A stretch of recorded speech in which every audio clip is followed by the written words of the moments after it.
Alright, what is up, boys and girls? Creeposaur from Creeposaur Inc. here. Today, I'm joined with YukiBot. Today, we're going to be talking about whatever he has gathered here in his plethora of tabs. So, how about you just go right ahead and take it away? Well, what we're here to talk about is the travesty known as Fusion Enforcers. The beautiful, beautiful new set that came out that introduced the most broken splashable archetype in the entire game. I hate them with a passion. For all those that don't know, what I'm talking about is what's on the screen right now, the Invoked. That focuses on one card. It used to be called Eidolon, if you guys were wondering. Which is this little dude. And this guy, essentially, when he's normal summoned, can just add this card, which is a fusion summoning card. This card can recycle itself when it's used with him. Which is the only target that they use anyway. Yeah. And even then it's like, oh, well, maybe it doesn't have that much consistency because he is a dark spellcaster. There's totally not a bunch of searchers for those. But then you have a field spell, whose only goal is to search for this one card. And then you have Terraforming, which can search for this. Only broken and broken, plus more broken. Yeah, so if you're playing with 3 copies of Terraforming, 3 copies of Magical Meltdown, 3 copies of this guy, how many true copies of this card are you playing? All of them. Exactly. All the copies. But the reason I don't like this deck, or just this archetype, is because it can be played in every single deck, no matter what. Because it uses like every single attribute extra deck monster, right? Because it's just Alistair and then whatever attribute to make whatever attribute fusion, right? Right, if we see all of these fusion monsters each have their own little attribute. And even, let's just say you're playing all traps, right? Except for, Alistair. Doesn't matter because this little fusion card can also banish monsters from either player's graveyard, including your opponent. So if they're playing with monsters, well, hey, guess what? You actually get to use the fusions now. That sounds relatively annoying. Well, I played against them in the OTS, so I know that they're... I had a ghost, not a ghost, I had a Maxi in the grave, and he used my Maxi and his Alistair to make the Earth one. Mm-hmm. What is that one? Doesn't that one have like 3,000 attack? Yeah. Annoying. Yeah, this one. No effect, but, it's a good beater. 3,000 attack is, relatively difficult to get over. Yeah. The annoying part is that they can use your graveyard. So it's like, even if they're out of resources, they're never out of resources because they can use your resources. I mean, they're technically, with this card, you're never out of resources because you summon him, you search this, you fusion summon, you activate effect to return this to your deck, bring him back to your hand, so the next turn you can summon him and bring this card back from your deck to your hand and do it all over again every single turn. Yeah, and with the Magical Meltdown, I had to learn it the hard way, that when it's activated, you pretty much you can't get around the fusion summon. Once they activate Invocation to go fusion summon, you can't react to you can't negate it, or anything like that, which is really annoying, which means that they get a monster without any sort of, like, having to try and play around anything. They just slap down cards and say, you have to deal with this because you can't react. It's really just not a cost. There is no There's cost. no cost, there's no drawback to them playing this card, there's no slap on the wrist if they make a misplay. If they make a misplay, they get their resources back pretty much immediately. Yeah. So it's a really hard deck to play around, especially when they have Makaba, which they always have a monster because they always have Alistair. And what he's talking about is the light one, which is a negation card, because we totally don't have more of those. Probably one of the best negation cards to come out, other than Totally Awesome. Isn't there a trap card that does this exact same effect? I believe so. I don't remember what it's called, but I'm pretty sure. Yeah. But even so, anybody can make this card now. It's the fact that it's a monster card, it has 2,500, and they always have the monster for the negate, because majority decks are like... this deck can go first or second, so if they have to go second, then they're still really... they're so consistent, that's why they can put down big beaters, or going first, they can put down the anything. Yeah. The 3,000s or the whatever. And then again, it's like, depending on what matchup they're playing, they can... side in the different attribute fusions, which is the problem. If they're not playing like a particular build, they can side in the different fusions. Right. It's like, which gives them a way better matchup because they're putting in monsters that you can't negate the summon of. Right. So it effectively gets rid of barrier statue. Yes. Yeah. Because it's like, oh, you can't summon any fire monsters. Oh, well, luckily I have this guy that I can normal summon, search for this, and then use your fire monsters against you. Yeah, it makes it extremely difficult to play around, especially when they do play, like most decks are playing like triple Ghost Ogre. That's really annoying. Because then you don't really have any options. And then on top of that, they're also playing Wind Witches with Wonder Wands because their normal summon doesn't really matter after Alistair. Right. Or they can go special summon, whichever one, the one that says you can special summon this if you control no monsters. Like, special summon it and then use Wonder Wand to draw 2 more to extend their combos. Yeah. So, I don't know. I played against it. It was really hard. Some outs that I know of is that Chain Disappearance is probably one of the best. Yeah. Alistair is never going to the graveyard. Keep that in mind. So having Chain Disappearance makes it way easier because they're never going to be in the graveyard. So they're always going to be in deck, or they're going to be hitting the field, or one of them is going to be in their hand. So activating Chain Disappearance is really hard for them to deal with. Even though they can get their Alistairs back, it makes it so much harder for them to play because they have to play around it so much they have to use more materials than the deck can really afford to. When with Alistair, all of their materials and all of their resources are pretty much unlimited. Right. Another card that you can use to try and slow the deck down is Anti-Spell Fragrance because without the spells, the deck doesn't really function. Invocation and Magical Meltdown are pretty nutty cards, but if they can't activate them right away when they have the Alistair, their hand is pretty much dead. I don't know exactly what they play in the extra deck because if they're playing Wound Witches, I wouldn't be surprised if they're playing Crystal Wing. Yeah. So another one to just look out for is sometimes you remember Ray Jin? Yeah, Ray Jin. I haven't really read his effect, but I remember that he was supposed to be one of the other really good ones. He's just a Book of Moon. He's Book of Moon, yeah. He's particularly good against the Zodiac matchup. Just stopping Xyz summons. Yeah, just you summon a Momorat, activate effect of Ray Jin. It's really good. It's a really good deck that has a lot of ways to make boards that are really good against a lot of matchups just because of the large array of effects and the large array of attribute monsters that they have, and the large array of decks that are being not really a large array, but a lot of decks are playing a lot of different attribute monsters in their decks nowadays. So it gives them a big pool of matchups that they're really good against as long as they have Alistair and no one's playing anti-spell in their maining anti-spell in their deck. Right. Or as long as they don't get Chain Disappearance. Yeah. If you flip vanities on them, it's pretty much game over. They can't play it at all. Yeah. They really have no way. They don't really have any spell trap removal that I know of. So they probably play Twin Twister, but yeah, I don't know. Let's see. Invocate and the deck itself can go into a lot of other decks, which is what it's really made for. But by itself, it's still really lethal. Because that's my input in it. Unlike Zodiac, which is very splashable, everyone loves it. But the problem that they have is that they don't have any real attack power. They barely have it. But with this deck, it gives you a 3,000 attacker off the start.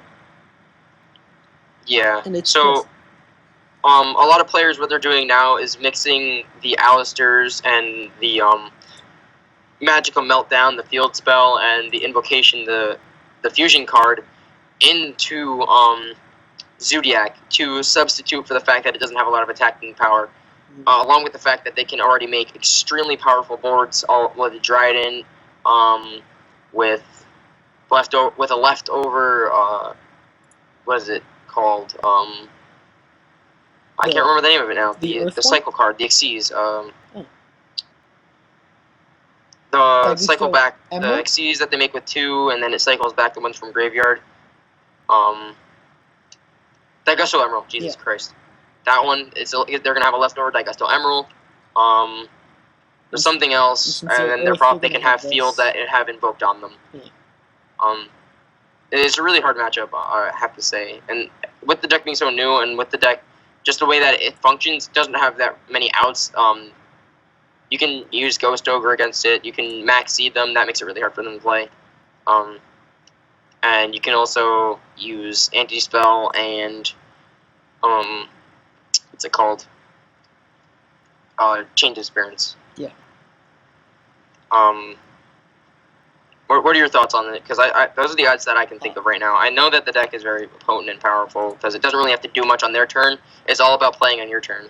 Yeah, I just see, like, the deck itself, the fact that it can make any deck viable, I don't like, because I like having my good decks and my bad decks. I don't want it so no matter what deck I use, I can actually beat everyone with. Yeah, because negations in the game, they're in they're kind of like a two-faced kind of thing.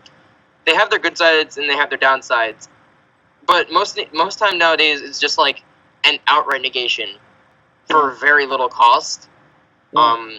And those are relatively unhealthy for the game. I know that currently right now I'm playing Mermail that plays Toad, but even then it can cycle itself back, but the problem is I have to go through making a Bahamut or making it with the frogs first. Right, you have to which actually can be put in effort. which can be easily Ghost Ogred or Book of Moon or something like that. Right. Unless if your opponent's specifically siding against this one card, then you're going to have a relatively easy time getting whatever you want on the field. Yeah, it's relatively low cost for anything. You pretty much can just bring out all of your monsters without any worry that something is going to happen because you can't really react to it. And the only time that you can react to it is the summon of the monster, and that would have to be like a Solemn or like a Strike or something. Yeah. Or even a Trap Hole, right? I believe so. But even so... so... not Trap Hole, Bottomless Trap Hole. Yeah. But even then, they can just use it from the graveyard. Yeah, so... Banishing it is the only way to get rid of it. Yeah, banishing is the best way for the deck, so... And most times the stuff that goes to their graveyard is the pieces that they want to go to their graveyard. So cards like Macrocosmos is actually pretty good against this, and Dimensional Fissure, because the offset monsters, like the light monsters and stuff that they're sending in the graveyard, if they get banished, they have no resources to use their extra deck. So those are actually pretty good as well. The only problem, though, is that they cannot get Invocation into the graveyard at all if you're trying to do this, because they can just target a banished Alistair and just shuffle it back into the deck, completely negating everything you tried. So... I don't know. What about the counter trap? It's very finicking. The counter trap that says when your opponent activates a spell card, you can discard a spell card to negate it? What's it called? I don't remember what it's called. Isn't it Dark Bribe? No. That's where they have to draw a card. I don't remember what it's called. I know you used to side what you're talking about. I used to what? Side it. What is it called then? I don't remember. Yeah, but it essentially just allowed you... Magic Jammer. Yes, that. Yeah. So that was actually a really... No, wait, it was, I have it... Because it prevented them from activating cards with the same name as well. I have it here in the discussion. I can go to the channel and check it out. Okay. I have it in discussion, so hold on, guys. Sorry. This is a free-form kind of video that we have going on here. That's how these are supposed to be designed. So while you're searching, I'm just gonna... I mean, I like the concept of the deck. The fact that you can have a Curse Seal of the fusion. Forbidden Spell. Yeah, that. Do you mind explaining it? So, essentially, the reason why I used to play this is that it's a counter trap, which makes it extremely good. What it does is that you can discard a spell card to negate the activation of a spell card. So when your opponent would activate Invocation, or you can't activate on Invocation because you can't stop the activation of Invocation, so you have to stop Meltdown. Yeah. So when they go to activate Meltdown to get their Alistair, you can do is activate this. And since it's spell speed 3, it's extremely hard to react to it because they would also have to have spell speed 3. The only thing they would have is like wiretap. Yeah. And what that allows you to do is by discarding a spell card, they can never activate a card with the name Magical Meltdown ever again. Essentially speaking, or for the rest of the duel. Yeah. So is that what it says? I can't really read it. I'm pretty sure that's what it does, right? Yeah. So that's why when I used to play it in my my Osenju deck because it was really good against the Necros matchup. they'd activate like Kaleidoscope, and then they can activate Kaleidoscope again. They'd activate one of the other mirrors, and then they couldn't activate it again. It made it extremely hard to play because then they couldn't activate the Ritual spell card, so they couldn't Ritual Summon. So it just gave me open fields that I can ram stuff and do, because then they can only like summon a Manju or summon like a Senju or whatever other monsters, or like a Shuret, something like that. It was really good. Right.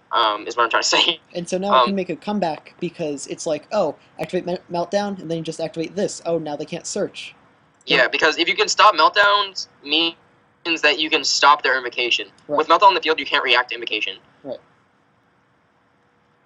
So that's the highlight of Fusion Enforcers. Now we're gonna kind of go into like the little pocket of it. Like, even though Invoked is the main biggest part. Guy, the thing. I really want to talk about just an archetype that interests me that they kind of got a bit of support for, and that would be the Predaplant. And they're essentially just... I haven't really read much about them, just because I haven't really heard much buzz. I knew that people were getting a little bit excited about them coming out, but I don't really know much about them myself. They're kind of like a very aggressive stun deck, and I like that. So if you could explain what most of them do and how they work, essentially, that would really help me out.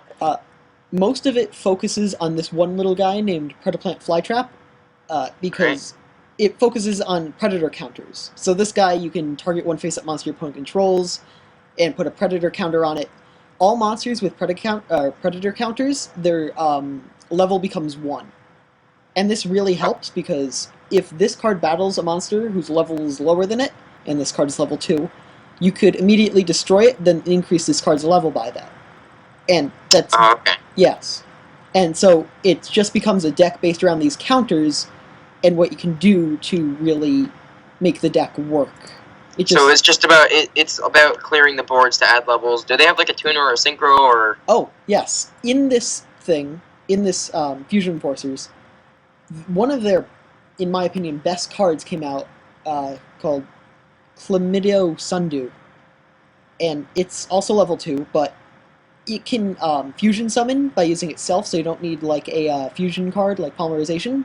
But so it's like a contact fuse. Correct, but it can also use monsters with predator counters on the field, including your opponents. That is extremely powerful. Yes. So most times I'm going to assume you opt to use your... Yes? Can you say that again, please? So we cut out. I'm just going to assume that in most cases that that they opt to use their opponent's monsters to help clear boards. Yes. It makes sense. Yeah, especially since they have so many ways of putting counters on them. Just because of, like, from, like, look at all these cards. From, Fly Trap to, I think they have a spell card called, like, Predator Blast, which can just place them on them. Yeah, isn't it Predator Blast or something? Yeah, it's, but they just have many, many ways of putting counters on, and then you can just use those with, like, this guy to just fusion summon with them. Or, I think this guy, who's also brand new. Yeah, you can, it's a kaiju. You can use your opponent's monsters with predator counters on them to summon this card. Alright. So it's kind of just a deck based on counters that's actually good. So the counters enable you to clear your opponent's board, so not only by attacking into them, which automatically kills them, but so that you can put your own big monsters on the board. Right. And a lot of them have good effects when they do attack something, like this one, the Spinodia. If it is summoned, you can target a face-up monster your opponent controls, place a predator counter on it, and then after damage calculation, if this card battles a monster with an equal or lower level, since it has a predator counter, it becomes level 1, so then you can special summon a Predaplant monster from your deck. So this will happen during battle phase, and you can just attack again. Right. Or so it has like a Cosmo kind of effect. Kind of, yeah. But what I would see you doing is, like, you would summon this guy, put the counter on, attack, and then if he's still alive, you would summon the just summon Sundew, and then fusion summon main phase 2 using their monster, if it's still alive. Yeah, that's pretty good. Yeah. Sounds like a fun deck. Sounds like it has a lot of potential to it. Yeah. Another one of their cards. And there's not a lot of ways that you can stop plant monsters. No, there was not a lot of Like, plant I mean, the only way that you can really stop it is like Shadow Imprisoning Mirror. since they are all dark, which means Yeah. just Allure of Darkness they can use. Yeah, they also have access to Allure of Darkness, and I'm gonna assume that they play a lot of stuff in multiples, so you can go ahead and probably play Pot of Desires if you so choose. Yeah, you can. Also with this deck, if you notice, they also don't have a lot of attack, so again, a Chain Disappearance could really help. Yeah. I mean, except for this guy, but...